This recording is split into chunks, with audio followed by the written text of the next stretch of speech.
എല്ലാവരും ഇപ്പോൾ ഒരുമിച്ച് പ്രവർത്തിക്കുന്നു. സംയുക്തമായി തന്നെ തിരച്ചിൽ നടക്കുന്നു. ആ ഘട്ടത്തിലേക്ക് എത്തി. പക്ഷേ ഈ സൈന്യം വന്ന ദിവസങ്ങളുണ്ടല്ലോ. ആദ്യ ദിവസം വെറും കൈയോടെ വന്നു. പിന്നത്തെ ദിവസവും കാര്യമായ പരിശോധന നടന്നില്ല.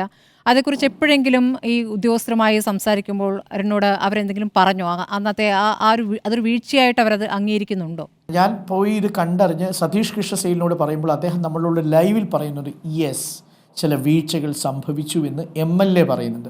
ഞാനിത് SP യോട് സംസാരിക്കുമ്പോൾ SP ഇന്ന് വളരെ കൃത്യമായി SP അത് പറഞ്ഞു. എന്നോട് അന്ന് പറഞ്ഞ കാര്യം SP ഇന്ന് വളരെ കൃത്യമായി പറഞ്ഞു. DC അവിടെ ജോയിൻ ചെയ്തിട്ട് 7 ദിവസമേ ആവുന്നുള്ളൂ. എനിക്ക് ഉത്തര കന്നഡയിൽ ഇത്തരത്തിലുള്ള വലിയ ലോൺ ഫോൾസ് ഹാൻഡിൽ ചെയ്ത് പരിചയമില്ല. ഇന്ന് അദ്ദേഹം അത് വളരെ സത്യസന്ധമായിട്ട് തുറന്നു പറഞ്ഞു. I really appreciate SP Narayana on that. കാരണം ഉത്തര കന്നഡയിൽ വലിയ ലാൻഡ് സ്ലൈഡുകൾ പലപ്പോഴും ഉണ്ടെങ്കിൽ ഇത് റിവറുമായി ബന്ധപ്പെട്ട് ഇങ്ങനെ ഈ ടെറയിൽ ആദ്യത്തെ ഒരു സംഭവമാണ് എന്നാണ് നാട്ടുകാരും പറയുന്നത്. അപ്പോൾ അവരുടെ എക്സ്പീരിയൻസ് ഇല്ലായിരുന്നു എന്നുള്ളത് അവർ സമ്മതിച്ച കാര്യമാണ്. ശരി, അത് ഒരു കുറവല്ല.